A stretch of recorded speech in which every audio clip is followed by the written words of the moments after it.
Hello everyone. तो last time हमने SN2 mechanism पढ़ा था, ठीक है। अब उसी से related salient features of SN2 mechanism के होता क्या है, ठीक है ना, उसके कुछ फीचर्स क्या है वो तो सब अपन ने पूरे डिस्कस कर लिए, फिर भी और लोग उसके ऊपर कर देते हैं, ठीक है। जैसे कि पहला उसका जो है कि वो क्या होता है, एक सिंगल स्टेप मैकेनिज्म होता है, बराबर है ना। कौन सी रिएक्शन होती है, कल अपन ने देखा कि वो सिंगल स्टेप रिएक्शन, भला ही सेकंड ऑर्डर होगी, ठीक है ना। दो अलग अलग substituents, it means that reactant उसके अंदर में रेट ऑफ रिएक्शन डिसाइड करते थे, वो सेकंड ऑर्डर रिएक्शन थी लेकिन सिंगल स्टेप रिएक्शन थी। सिंगल स्टेप रिएक्शन होने के कारण उसका रेट ऑफ रिएक्शन वो स्लो था, ये पढ़ चुके थे कल अपन। तो यहाँ पे क्या होगा, जो कि अपनी SN2 मैकेनिज्म है ये सिंगल स्टेप मैकेनिज्म थी, साथ में दोनों प्रोसेस उसके अंदर में साइमल्टेनियसली चलती थी, एक बॉन्ड मेकिंग और दूसरा बॉन्ड ब्रेकिंग, बराबर है, ठीक है। तो देखो simultaneous bond breaking and bond forming, बराबर, क्योंकि कार्बन वहां पे अनस्टेबल ना हो उसके कारण न्यूक्लियोफाइल जो अटैक करता है और हैलोजन वहां से जब अपने इलेक्ट्रॉन लेके रिमूव होता है तब वहां पे ये दोनों प्रोसेस साइमल्टेनियसली चलती है, बॉन्ड ब्रेकिंग और बॉन्ड फॉर्मिंग। क्लियर हो गया पहला फीचर्स।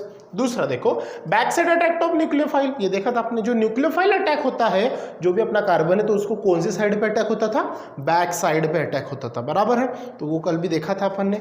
तीसरा जो है, जो transition state the total negative charge is diffuse, जब उसकी ट्रांजिशन स्टेट होती है तो ट्रांजिशन स्टेट में क्या होता था, एट अ टाइम दोनों बॉन्ड मेकिंग और बॉन्ड ब्रेकिंग ये दोनों साइमल्टेनियसली प्रोसेस चलती थी। तो वहां पे क्या होता था, जो नेगेटिव चार्ज था आपका, जो हैलोजन था वो टोटली लेके निकल जाता था, रिमूव हो जाता था, ठीक है। और लास्ट पॉइंट है, the nucleophile group attacked on halogen group, जो न्यूक्लियोफाइल था जैसे कि लास्ट अपना हाइड्रोनियम आयन था, OH माइनस था ना, तो वो क्या होता है, टोटली अटैक किसकी जगह पे करता है, हैलोजन ग्रुप पे ऊपर। और जो इन्वर्जन आपको दिखाई देता है, जैसे कि कल अपन ने देखा कि इन्वर्जन तो ऑप्टिकल एक्टिविटी रिलेटेड आपको जो पॉइंट दिखा ना, फिनोमेना दिखा ट्रांजिशन स्टेट के बाद में, जो इन्वर्जन वहां पे आपको दिखाई देता है तो वो इन्वर्जन को वॉल्टन इन्वर्जन बोलते हैं। कौन सा, ये MCQ उसके लिए ध्यान में रखना, ठीक है। आपकी किताब में थोड़ा बड़ा पॉइंट है, वहां से पढ़ लेना। इन शॉर्ट मैंने यहाँ पे लिख के रखा है कि when nucleophile group attacks on halogen group this inversion, जब न्यूक्लियोफाइल अटैक करता है हैलोजन ग्रुप पे तो वहां पे कुछ चेंजेस होते हैं, इन्वर्जन होता है। जैसे मिरर के सामने ऑब्जेक्ट में थोड़ा सा उसमें बदलाव आता है, तो वो जो इन्वर्जन वहां पे आपको दिखाई देता है वो वॉल्टन इन्वर्जन कहते हैं। बिल्कुल इजी पोर्शन होता है ये, जो कि आप SN2 मैकेनिज्म पढ़ लिए तो उसी पॉइंट में से ये आ जाता है, ठीक है। तो यहाँ पे अपना SN2 मैकेनिज्म कंप्लीट होता है। अब दूसरा टॉपिक जो है आपका SN1 मैकेनिज्म, ठीक है। चलो तो फिर कैसे अपन ने SN1 मैकेनिज्म आज आपको पढ़ना है। इसके पहले अपन ने क्या पढ़ लिया था, SN2 मैकेनिज्म।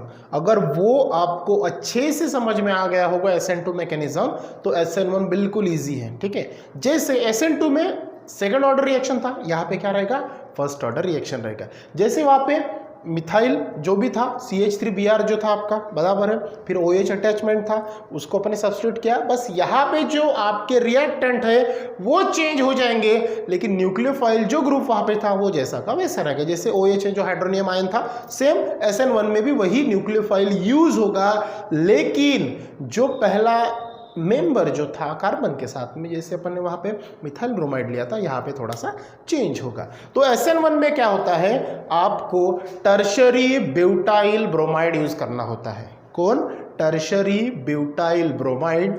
और जो न्यूक्लियोफाइल होता है वो हाइड्रोनियम आयन होता है, इनके बीच में इनकी रिएक्शंस होती है। अब ये जो SN1 है ये फर्स्ट ऑर्डर रिएक्शन होता है। फर्स्ट ऑर्डर रिएक्शन का मतलब क्या होता है कि ऐसी रिएक्शन जो एक ही प्रोडक्ट उसका रेट डिसाइड करेगा, भला ही दो उसमें इन्वॉल्व होंगे, जैसे कार्बन वाला है और एक न्यूक्लियोफाइल है, बराबर है। अब यहाँ पे क्या होता है SN1 में कि जो न्यूक्लियोफाइल है वो इन्फ्लुएंस नहीं करता। इन्फ्लुएंस मतलब क्या होता है, वो रिएक्शन के अंदर में इंटरफेयर नहीं करता। इट मींस दैट जो रेट होगा वो एक ही आपका रिएक्टेंट डिसाइड करेगा, जो उसका कॉन्सेंट्रेशन वो डिसाइड करेगा। ये पॉइंट समझ में आया। चलो देखते हैं SN1 मैकेनिज्म है क्या।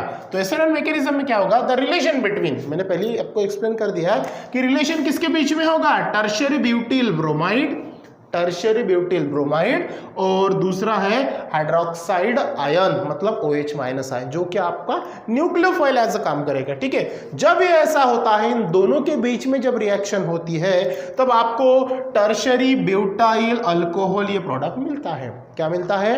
Tertiary butyl alcohol. अब ये होता कैसे है? बिल्कुल इजी है, ठीक है। सेकंड पॉइंट क्या बताया मैंने कि ये जो रिएक्शन है SN1 ये फर्स्ट ऑर्डर रिएक्शन है, SN2 क्या बताई थी? Second order. Second order first order में क्या फर्क है? सेकंड ऑर्डर का मतलब होता है दो रिएक्टेंट का कॉन्सेंट्रेशन वहां पे डिसाइड करेगा कि रेट ऑफ रिएक्शन क्या होगी। और फर्स्ट ऑर्डर में क्या होगा? यस, एक ही रिएक्टेंट का जो कॉन्सेंट्रेशन है वो यहाँ पे रेट डिसाइड करेगा रिएक्शन का।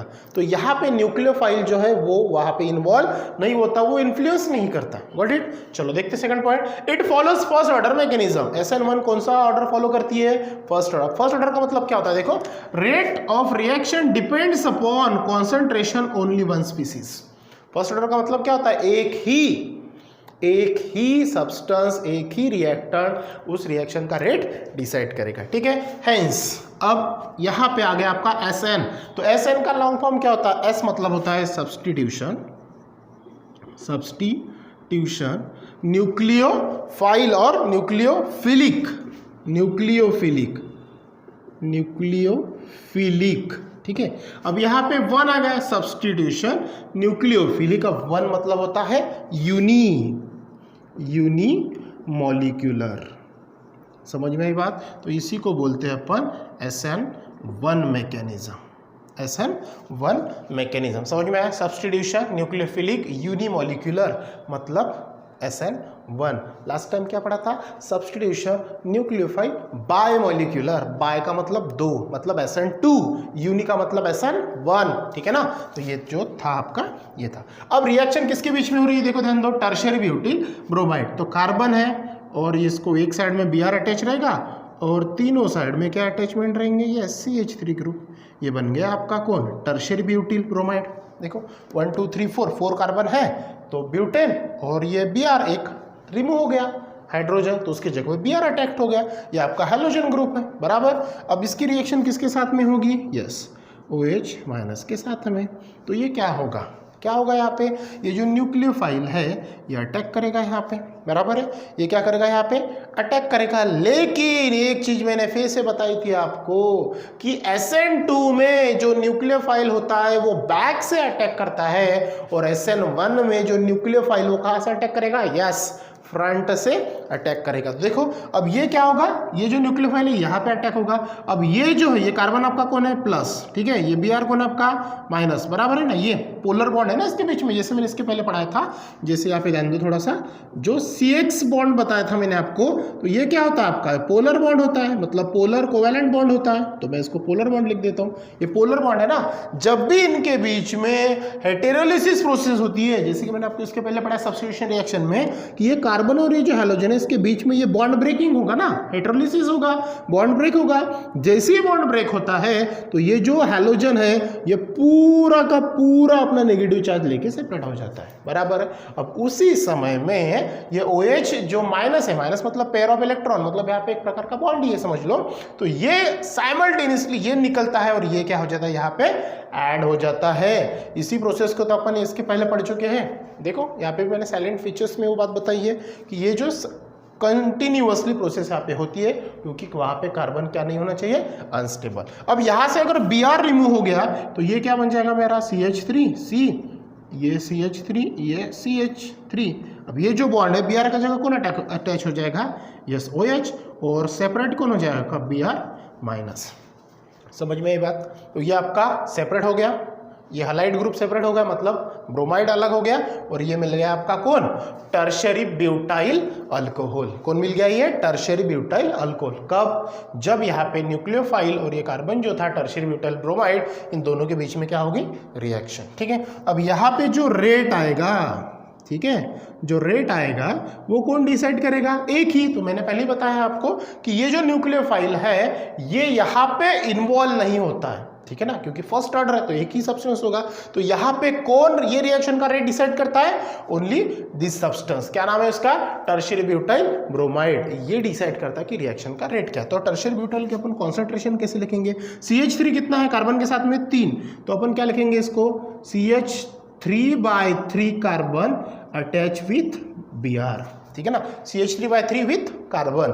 देखो कार्बन के साथ में CH3 ग्रुप 3 टाइम्स है, तो CH3/3 CBr, गॉट इट। तो ये हो गया आपका रेट ऑफ रिएक्शन जो डिसाइड करेगा। और यहाँ पे अपन ये लिख भी सकते हैं कि न्यूक्लियोफाइल क्या है, वो अटैच नहीं होता है। चलो SN1 मैकेनिज्म जो है आपको पता है कि वो 2 स्टेप रिएक्शन होती है, बराबर है। वो 2 स्टेप में पहली स्टेप आती है उसकी स्लो स्टेप और दूसरी आती है फास्ट स्टेप, ठीक है। जैसे कि SN2 में अपन ने पढ़ा कि SN2 में ओनली 1 स्टेप रिएक्शन होती है, ठीक है। वो सेकंड ऑर्डर होती है लेकिन 1 स्टेप रिएक्शन होती है। और ये फर्स्ट ऑर्डर रिएक्शन होता है SN1, लेकिन इसमें 2 स्टेप रिएक्शन होती है। अब फर्स्ट स्टेप में क्या होता है, सबसे पहले ध्यान में देना, जब भी SN1 में फर्स्ट स्टेप रिएक्शन होती है तो सबसे पहले वहां पे जो बॉन्ड है वो ब्रेकिंग होता है। और जैसे बॉन्ड ब्रेक होता है तो वहां पे जो कार्बन होता है वो कार्बन आपका फॉर्मेशन ऑफ कार्बोकटायन फॉर्म होता है, बराबर है ना। जैसे कि देखो मैंने यहाँ पे ऑलरेडी आपको नोट्स प्रोवाइड किए हैं कि पहली जो रिएक्शन है स्लो स्टेप होती है। स्लो स्टेप में क्या होता है, फॉर्मेशन होता है किसका, कार्बोकटायन का। कैसे होता है वो भी देखते हैं अपन। तो जैसी फर्स्ट स्टेप है, जैसे मान के चलो अपना सब्सटेंस ये है, कौन सा भैया, CH3C, ये Br, और यहाँ पे ये CH3 है और ये भी CH3 है, ठीक है।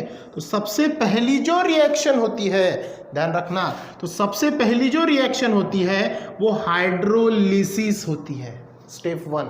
अब हाइड्रोलिसिस का मतलब क्या होता है, सिंपल है। अब ये जो आपका Br- है और ये आपका कौन है, ये कार्बन प्लस है, ये दोनों मिला के क्या बनाते हैं, पोलर कोवेलेंट बॉन्ड बनाते हैं, बराबर है ये चीज। तो ये चीज आपको पता है, इनके ऊपर पार्शियल चार्ज प्रेजेंट होता है, ठीक है, कार्बन के ऊपर पॉजिटिव और यहाँ पे क्या होता है, निगेटिव होता है ब्रोमीन के पास में। तो सबसे पहले जब भी ये ऐसा होता है तब सबसे पहली प्रोसेस क्या होगी, ये बॉन्ड क्या हो जाएगा, ब्रेक हो जाएगा, गॉट द पॉइंट। और यही प्रोसेस को अपन बोलते हैं स्लो स्टेप रिएक्शन, इसी को स्टेप 1 रिएक्शन भी कहते हैं। अब ये बॉन्ड ब्रेक होने के बाद आपको प्रोडक्ट क्या मिलेगा, जैसे कार्बन है, ठीक है, यहाँ पे कौन मिलेगा, CH3, यहाँ पे ये जो यहाँ पे बॉन्ड मिलेगा ये CH3, ऊपर में भी CH3। तो ये बॉन्ड जो है, जैसे अपन क्या करते हैं, Br को रिमूव करते हैं, बॉन्ड ब्रेकिंग होता है, हाइड्रोलिसिस प्रोसेस जब होती है तो ये क्या करता है, ये Br जो ये पूरे बॉन्ड को, मतलब पूरे नेगेटिव चार्ज को लेके निकल जाता है, बराबर है चीज। तो यहाँ पे ये जो कार्बन होगा ये फॉर्म होगा प्लस, ये फॉर्म क्या होगा, प्लस, और इसी को क्या बोलते हैं, Br-, बराबर है। तो ये जो आपका फॉर्म होता है ये कौन फॉर्म हुआ, कार्बोकटायन इंटरमीडिएट। क्या प्रोडक्ट मिला आपको, जो भी बाहर मिला, जो स्टेप 1 रिएक्शन होती है वो कार्बोकटायन इंटरमीडिएट होती है। क्या होता है ये, कार्बोकटायन इंटरमीडिएट। अब कटायन का मतलब क्या होता है, आपको चीज पता है कि कटायन का मतलब होता है पॉजिटिव चार्ज और अनायन का मतलब होता है नेगेटिव चार्ज। अब ये जो कार्बोकटायन आपको इंटरमीडिएट मिलता है ये हमेशा अनस्टेबल रहता है, क्यों, क्योंकि कार्बन की वैलेंसीज कितनी होती है, 4, और यहाँ पे कितने बॉन्ड्स है, ओनली 3। तो फर्स्ट स्टेप में जो आपको कार्बन कटायन इंटरमीडिएट मिलता है वो हमेशा अनस्टेबल रहता है। रीजंस पता चल गया आपको, क्योंकि वहां से उसका जो ब्रोमाइड ग्रुप था, मतलब जो हैलोजन ग्रुप था, उसको छोड़ के चला गया था, क्योंकि वहां पे हाइड्रोलिसिस प्रोसेस होती है। ये फर्स्ट स्टेप समझ में आई, ये आपके किताब में भी दिया है, इसको अपन स्टेप 1 बोल सकते हैं, ठीक है, स्टेप 1, जो कि कहां पे इंक्लूड होती है, स्लो स्टेप में। पॉइंट समझ में आया। अब इसके बाद सेकंड देखते हैं, फास्ट स्टेप, ठीक है। अब देखते हैं अपनी स्लो स्टेप हो गई, स्लो स्टेप के बाद में कौन सी आएगी, फास्ट स्टेप। लेकिन जब स्लो स्टेप होती है तो स्लो स्टेप में छोड़ के कौन जाता है, कार्बन को, यस, हैलोजन ग्रुप। अब ये जो आपको Br दिख रहा है ये कौन हो गया आपका, यस, लीविंग ग्रुप, ध्यान रखना इसका नाम क्या होता है, लिविंग ग्रुप। और ये जो रिएक्शन यहाँ पे आपको दिखती है ये स्लो स्टेप रिएक्शन है और ये रिवर्सिबल होती है, ध्यान देना कैसे होती है, रिवर्सिबल रिएक्शन होती है स्लो स्टेप। अब नेक्स्ट है आपका फास्ट स्टेप। अब फास्ट स्टेप में क्या होगा, जैसे कार्बन फर्स्ट स्टेप में क्या हो गया भैया, कार्बन ये अनस्टेबल हो गया, कार्बोकटायन फॉर्म हो गया, मतलब कार्बन के घर में जगह तैयार हो गई, पॉजिटिव चार्ज आ गया। अब कार्बन के घर में जो जगह तैयार हुई, इट मींस दैट जो कार्बोकटायन इंटरमीडिएट है वहां पे आप क्या करता है, आपका जो न्यूक्लियोफाइल ग्रुप है वो अटैक करेगा। समझ में आ रही बात, वो क्या करेगा, अटैक करेगा। और अटैक करने के बाद जो कार्बन अनस्टेबल था वो न्यूक्लियोफाइल को ऐड करने के बाद अपनी स्टेबिलिटी फॉर्म करता है। चलो देखो यहाँ पे क्या लिखा है, न्यूक्लियोफाइल यूजेस, जो न्यूक्लियोफाइल है वो इस एडवांटेज का फायदा ले लेता है जो फर्स्ट स्टेप होती है, uses it pair of electron, जो उसके ऊपर पेयर ऑफ इलेक्ट्रॉन होती है। जैसे देखो ये OH ये अपना न्यूक्लियोफाइल है, हाइड्रो जो आयन है आपका, बराबर है, तो वो जो पेयर ऑफ इलेक्ट्रॉन होता है उसका यूजेस करता है किसके लिए, फॉर्म न्यू बॉन्ड बनाने के लिए, किसके बीच में, between carbon and nucleophile itself, carbon और OH, ये कार्बन और ये OH, क्योंकि ये तो छोड़ के चला गया ना, अब ये कार्बन बन गया अपना पॉजिटिव, मतलब कार्बोकैटायन बन गया। तो इसका एडवांटेजेस लेने के लिए ये OH अपने इलेक्ट्रॉन का क्या करता है, यूज करता है कार्बन और जो न्यूक्लियोफाइल है इसके बीच में बॉन्ड बनाने के लिए। वही तो आपकी स्टेप 2 रिएक्शन होती है। स्टेप 2 रिएक्शन होती क्या है, ये प्रोडक्ट जैसा का वैसा ले लो, कौन सा, CH3, ये